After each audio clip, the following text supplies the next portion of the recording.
3 MLC స్థానాలకు ఎన్నికలు నిర్వహించగా 2 చోట్ల ఫలితం తేలిపోయింది. నల్గొండ, ఖమ్మం, వరంగల్ టీచర్ల ఎమ్మెల్సీ స్థానానికి PRTU నేత శ్రీపాల్ రెడ్డి గెలవగా, కరీంనగర్, మెదక్, నిజామాబాద్, ఆదిలాబాద్ టీచర్స్ ఎమ్మెల్సీగా బీజేపీ బలపరిచిన మల్కా కొమ్రయ్య విజయం సాధించారు. ఇక కరీంనగర్, నిజామాబాద్, ఆదిలాబాద్, మెదక్ పట్టభద్రుల స్థానానికి జరిగిన ఎన్నికకు సంబంధించి ఓట్ల లెక్కింపు ఇంకా కొనసాగుతుంది. తుది ఫలితం రావడానికి అర్ధరాత్రి అయ్యే అవకాశం ఉంది. పట్టభద్రులు ఎవరికి పట్టం కట్టరన్నది ఉత్కంఠ రేపుతుంది. బ్యాలెట్ పేపర్లు కట్టే సమయంలో కౌంటింగ్ ఏజెంట్లు చూడగా మొదటి ప్రాధాన్యత ఓట్లు బీజేపీ అభ్యర్థికి ఎక్కువ పడ్డాయని ప్రచారం జరుగుతుంది. మొదటి ప్రాధాన్యత ఓట్లు అంజిరెడ్డికి ఎక్కువ పడ్డాయని, ఆ తర్వాత స్థానంలో కాంగ్రెస్ అభ్యర్థి నరేందర్ రెడ్డి ఉన్నాడని, మూడో స్థానంలో బీజేపీ అభ్యర్థి ప్రసన్న హరికృష్ణ ఉండే అవకాశం ఉంటుందని చర్చ నడుస్తోంది. తొలి ప్రాధాన్యత ఓట్లో ఏ అభ్యర్థికి కోటా ఓట్లు సాధించే అవకాశం లేదని, ఈ క్రమంలో రెండో ప్రాధాన్యత ఓటు కీలకం కానుందని చర్చ నడుస్తోంది. కరీంనగర్, నిజామాబాద్, ఆదిలాబాద్, మెదక్ పట్టభద్రుల ఎమ్మెల్సీ స్థానంలో త్రిముఖ పోటీ నెలకొనింది. పోలింగ్ పూర్తయిన తర్వాత బీఎస్పీ అభ్యర్థి ప్రసన్న హరికృష్ణ గెలుస్తారని చాలా మంది అంచనా వేశారు.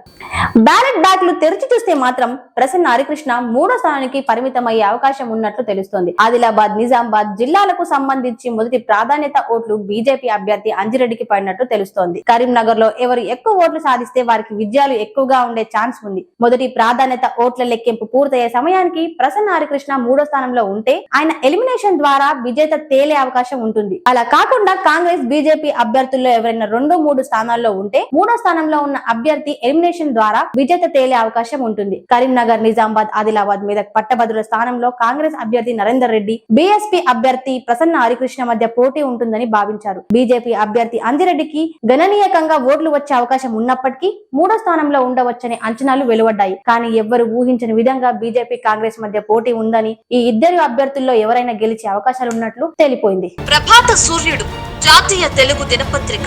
ప్రతి అక్షరం నిజం వైపు. నిజం దాగదు, వార్త ఆగదు.